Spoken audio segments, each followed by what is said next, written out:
Okay, this lesson for the Koine project class will discuss the nature of evaluating fallible constructs, specifically religious constructs, uh, because the good is we can bridge the gap between what we have been taught or what we pre-understand that results in eisegesis. We can lead into the text rather than posit out from it.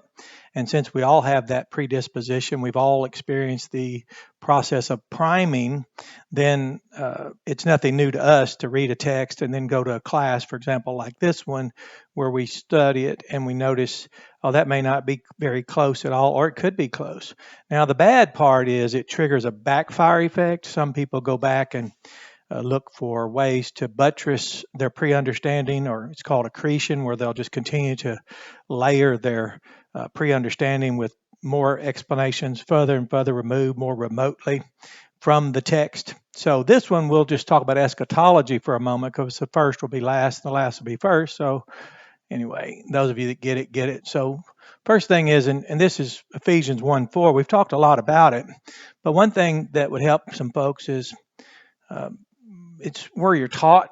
So this is a textbook, 1982, from when I was at the University of Arkansas, and it's the New Testament introduction by Norman Perrin, Dennis Dulling.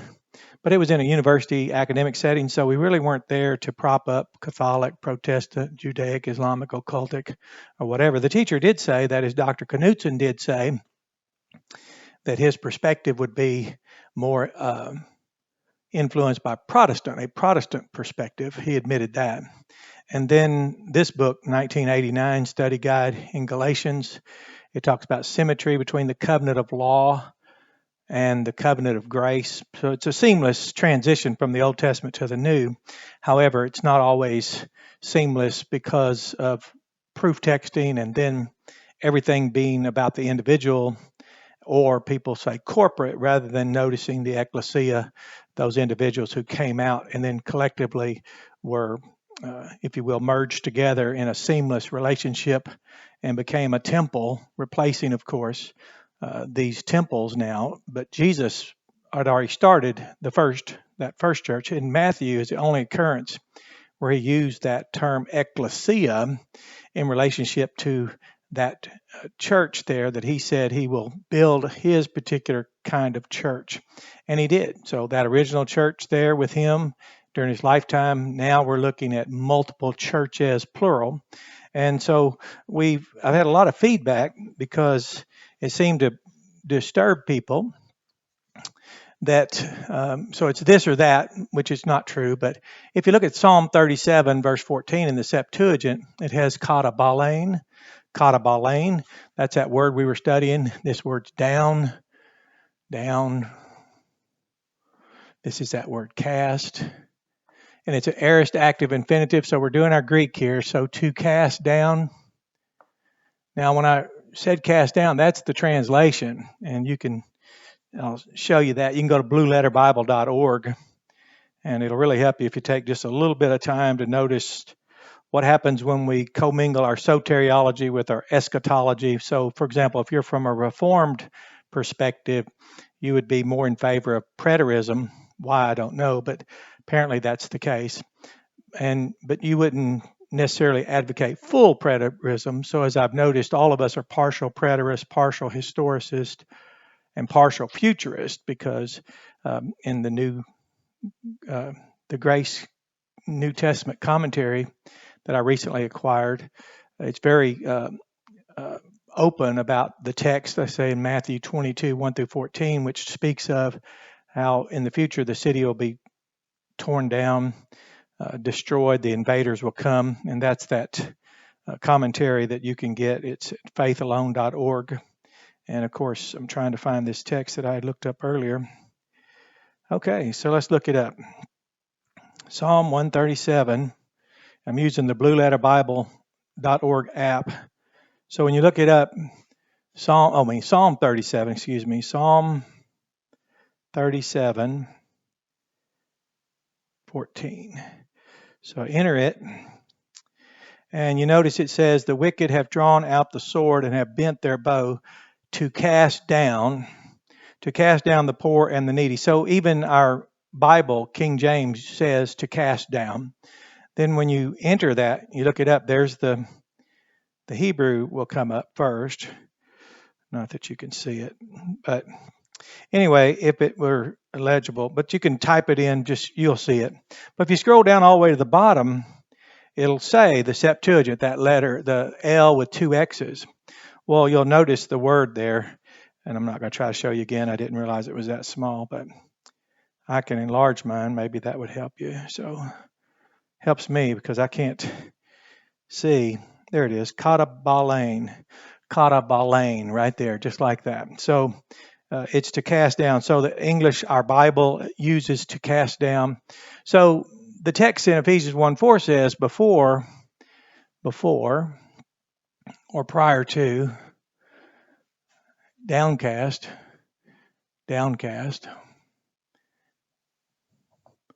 of a cosmos, of an order or a kind of order. Now, ruling one out is not the intention because we know that something being taken down, especially as close as we are to the 70 AD event itself, it's only escalated the imminence of it and the need for it. And the one, ironically, that wrote this letter was the lead tyrant among persecutors. He was the one who persecuted the way and secured warrants to go out and secure and imprison people. Horrific things Saul of Tarsus did. And now he's writing, and he now said he has the care of all the churches. He told Timothy, I'm doing everything for the sake of the elect. So he certainly wasn't neglecting the churches to go take care of the elect, nor the elect to take care of the churches, because those aren't separate realities. And we already know that. We've already established that. Well, the tradition says that's not the text. But now I took this directly out of the Koine text. For those of you that aren't aware of it, you can go look that up.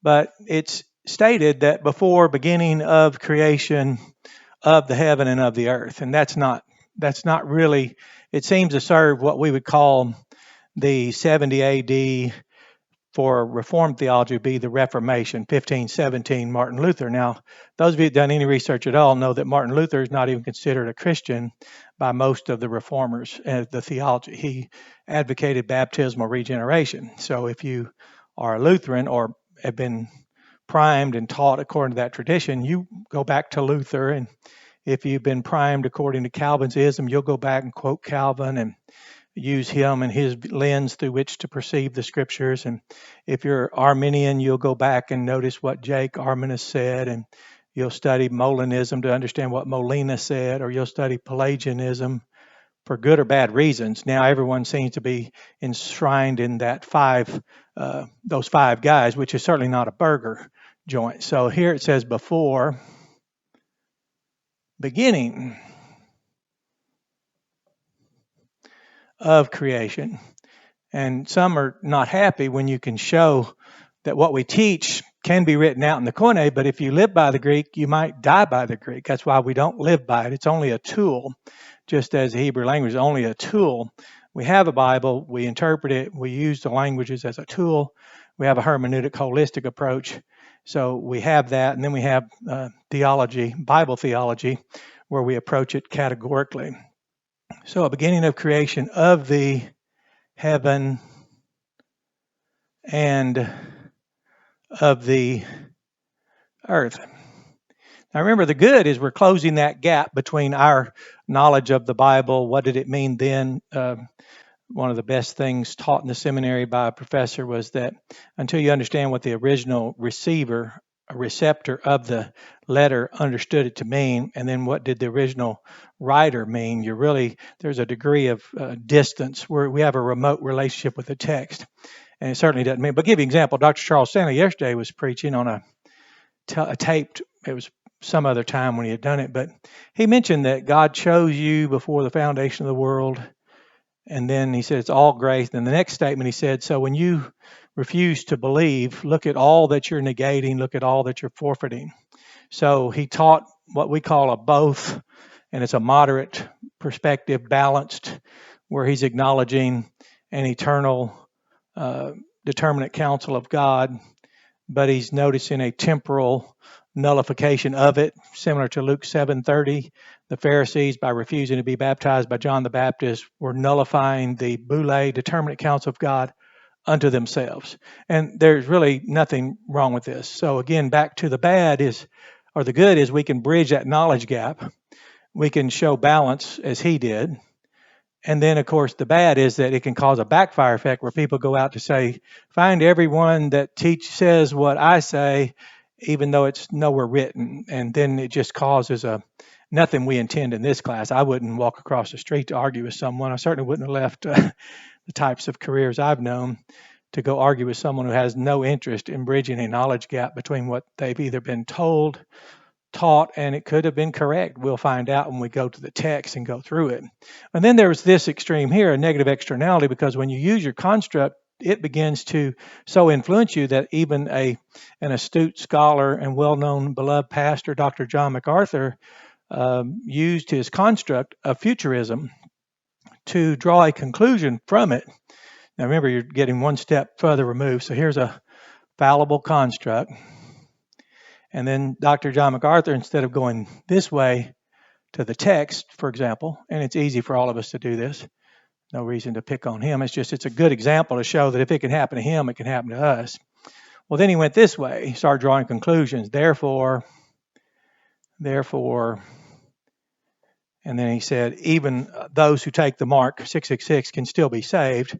Therefore, you have a fallible, I'll say squared construct, where now you've drawn a conclusion. So you're actually interpreting. But now you remember the audience to whom he was speaking when he has a question session. They have no clue. I mean, they're there asking this man to help them understand questions, and he's drawing now his understanding from his previously held construct. And if you go this way, well, where we're at today is we have just gone to, now we're at F3, well, I'll just put infinity. I have no idea how far it'll go. We just keep drawing, and you'll notice we get a lot of feedback, and people make comments, or they'll make a verse reference, but now they don't posit out the text. They don't show, well, here I've looked this word up and I broke it down. This is katabala. They certainly don't go to the Septuagint to see what was the understanding at that time of katabole, the downcast. So it's really good, though. For example, in my case, I'm really glad to have studied for example, the seminary was neither Catholic, certainly not Catholic nor Protestant. They're Baptist, so they're non-Protestant Baptist. And then they were neither Calvinist nor Arminian. Now that's hard because you have to really want to know the Bible itself. And for example, this commentary, International Bible Commentary, I have a note. I found it at a flea market. It was purchased October 25th, 2004. So I've had it now almost 20 years, but it was $2. I bought it at the gun and ammo pawn shop. And it says here, I found comments concerning religious passions, which that's what we deal with. We all have passions, but sometimes they're easily triggered when what we've been primed is called into question. In education, it's called shake someone's schema. We start having to think about it. They used incorporation with baptism, dissociation with baptism. But this was, I don't know how old this one is. Let me see. Well, it doesn't matter how old it is. It was 1979. So you notice most of my stuff, 79, this, 82, the textbook in the University of Arkansas, 1989, that one about the symmetry. But for us, for example, for Christians, those who were called that, who were assembled together in the ecclesias and were the ecclesias, we know that they were called, in one example, Peter said for them to make the election. Anyway, he said, make the call. The call, that is, it was at Granville Sharp. That is election, singular, of you all, plural. See that? So he said that, so he was calling them the elect. Jesus took his students and out from them or away from them, he reasoned away his apostles. So we can see here that it's nothing that should shake us. It should help build us up in knowing that this is, for example, the blessings that Paul spoke of. Those were the covenant blessings that you can go and read in the Old Testament, even in 2 Chronicles, if my people who are called by my name. And that word humble there was speaking of a bird, a posture of a bird of prey, for example, and that when it humbles itself, it folds its wings, and it shows, even on the peace dollar in the United States, you'll see the wings are folded back in a peaceful posture. And that humility in that covenant community found them afforded the blessings unique to that covenant community. Well, now those have been shifted from, remember Jesus said, I'm going to remove this kingdom, this work, this purview of my oversight and my inbreaking, and that over which I directly reign. He said, because you all refused to have me reign over you. They rejected Jesus. They hated him. They did not trust the righteousness of God, but rather rejected that, preferring to establish their own righteousness. Well, now this text, especially, this is a hinge for the Lord's churches. So if you try to remove the Reformation from Reformed theology or Reformed traditions, it would be the end of them. But if you try to remove the hinge here from these promises now that he's saying of the ecclesias, which heretofore that would never have been said, that would never have been applied. So this is good news if you're really interested in who are these covenant communities, to whom are these covenant blessings made, and who are these people that are referred to here, and what exactly is that downcast. I'll get out of the way so you can see the board. It's not really that busy, but it does show the good is for me is I want to understand, and I can show all the way back to a textbook in 1982 in classwork, and then I was studying again at ULR.